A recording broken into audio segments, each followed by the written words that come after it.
అచ్చమ్మ కట్టాల పట్ట అన్నమ్మ ఉడకమైంది కొట్టు గద్దైంది పట్టు బంగారం అయిందంట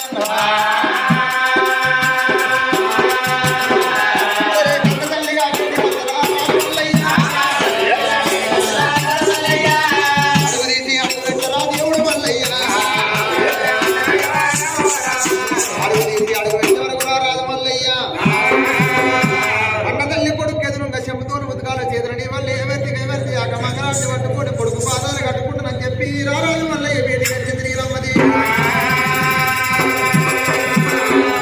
ఎంత దూరం మీద గాని కన్న తల్లి చేత నేను కాళ్ళెందుకు అడుగుచ్చుకుంటానా అని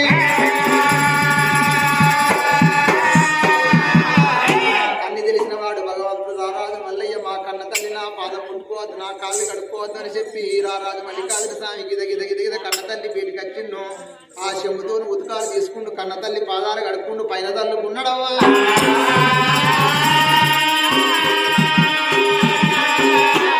తెచ్చిన గంధాలు తీసిండు కన్న తల్లి నొట్టికి పెట్టిండమ్మా. తెచ్చిన పుష్పాలు తీసిండు కన్న తల్లి చెక్కిట్ల ధరవించిండు.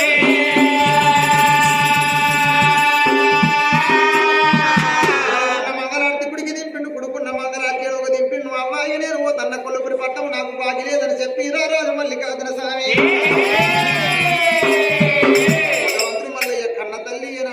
పోతంటే కన్న తల్లి కలకల కలకల కలకల కన్నీరు తీసుకుంటా కొడుకాన్ని ముఖం నీ యొక్క శరీరం కనుక నాకు ఎన్నడు కనబడుతుంది నాన్న.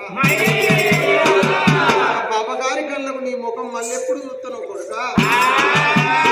కన్న తల్లి నీలమ్మదేవి గుడ్డలు వలిగిపోతుంది ఎవరు నీలమ్మదేవి కొడుక మల్లన్న మల్లెన్న అత్తవు కొడుకాని పులుకు పులుకు పులుకు కన్న తల్లి కొడుకు ముఖము చూస్తుంది.